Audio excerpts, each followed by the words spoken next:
Question number 9 में दिया हुआ है, यदि किसी एपी के तीसरे और 9वें पद क्रमशः 4 और -8 है। कहने का मतलब है तीसरे पद का वैल्यू दिया हुआ है 4 और 9वें पद का वैल्यू दिया हुआ है -8। इसको लिख लेते हैं।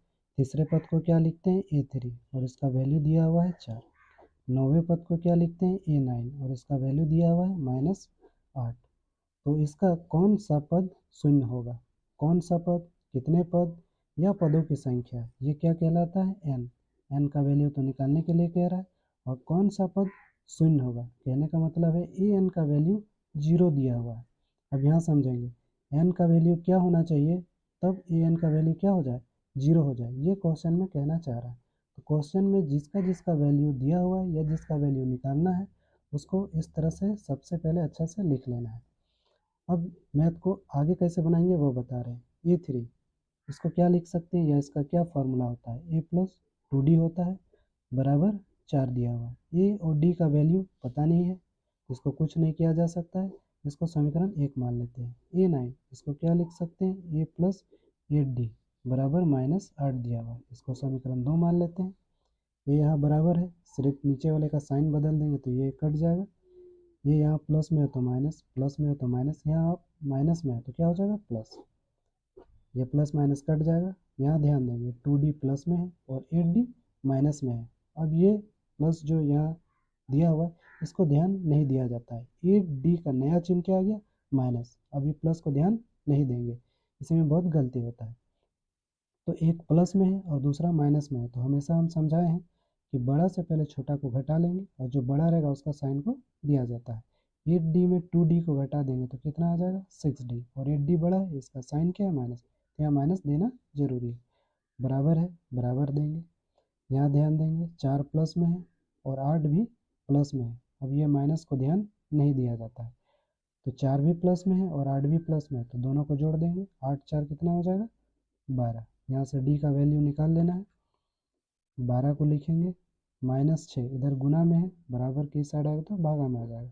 6 दूनी 12। d का वैल्यू कितना निकल गया, -2। हाँ, हमको a का वैल्यू निकालना है, तो d का मान समीकरण 1 में रख देंगे, चाहे समीकरण 2 में रख देंगे, किसी में भी रख सकते हैं। तो यहाँ लिखना पड़ेगा किसी में भी रखने के लिए d का मान समीकरण 1 में रखने पर, चलिए 1 में ही रख देते हैं, समीकरण 1 में रखने पर इस तरह लिखना पड़ेगा।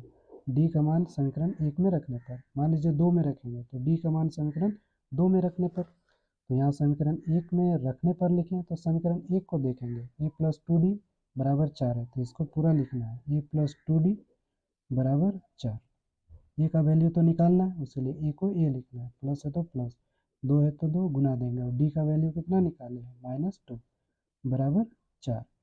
ए को लिखना है, प्लस माइनस क्या होता है माइनस, 2 दूनी कितना हो जाएगा 4 बराबर 4। ए बराबर 4 को लिख लेंगे और 4 इधर माइनस में बराबर की साइड आएगा तो प्लस में हो जाएगा। ए बराबर 4 और 4 को जोड़ देंगे तो कितना हो जाएगा 8। ए का वैल्यू भी निकाल लिया। अब हम लोग को n का वैल्यू निकालना है, तो यहाँ से निकाल लेंगे। an का वैल्यू 0 दिया हुआ है, तो यहाँ से निकाल लेंगे। an का वैल्यू 0 दिया हुआ है, an इसका क्या फार्मूला होता है, a+n-1 इंटू डी बराबर 0। ए का वैल्यू निकाल लिया हम लोग 8, यहाँ 8 लिखेंगे, प्लस है तो प्लस, n का वैल्यू निकालना है इसलिए n को n लिखेंगे। -1 है, -1 लिखेंगे, ब्रैकेट दिया हुआ है, ब्रैकेट देना है, और डी का भी वैल्यू निकाल लिए हैं -2, तो यहाँ -2 लिखेंगे बराबर 0। n-1 को लिखेंगे गुना -2 को लिखेंगे बराबर देंगे, 8 इधर प्लस में बराबर की साइड आएगा तो माइनस में हो जाएगा। 0 को लिखो चाहे मत लिखो, यानी कि 0 का वैल्यू नहीं होगा, इसलिए इसको नहीं लिखते हैं, ठीक है। मान लीजिए जिसको नहीं समझ में आता है, मान लीजिए यहाँ 0 लिखेंगे, 0 -8 तो -8 ही आएगा समझ में, इसलिए 0 को नहीं लिखें। n-1 को लिखना है, बराबर देना है, -8 को लिखना है। अब ये -2 इधर गुना में है, बराबर के साइड आएगा तो भागा में आ जाएगा, माइनस से ये माइनस कट जाएगा, 2 चौके 8 हो जाएगा। n-1 को लिख लेते हैं और इधर कितना आया 4, n बराबर 4 को लिखना है, एक इधर क्या है माइनस में है, बराबर के साइड आएगा तो प्लस में हो जाएगा। n बराबर 4 और 1 को जोड़ देंगे तो कितना हो जाएगा 5, तो n का वैल्यू कितना निकल गया 5। यहाँ पूछ रहा था कि कौन सा पद शून्य होगा, यानी कि पांचवा पद शून्य होगा, तो यहाँ लिख सकते हैं अतः पांचवा पद शून्य होगा, शून्य होगा। इस तरह से लिख देंगे तो अच्छा रहेगा। क्लियर हो गया।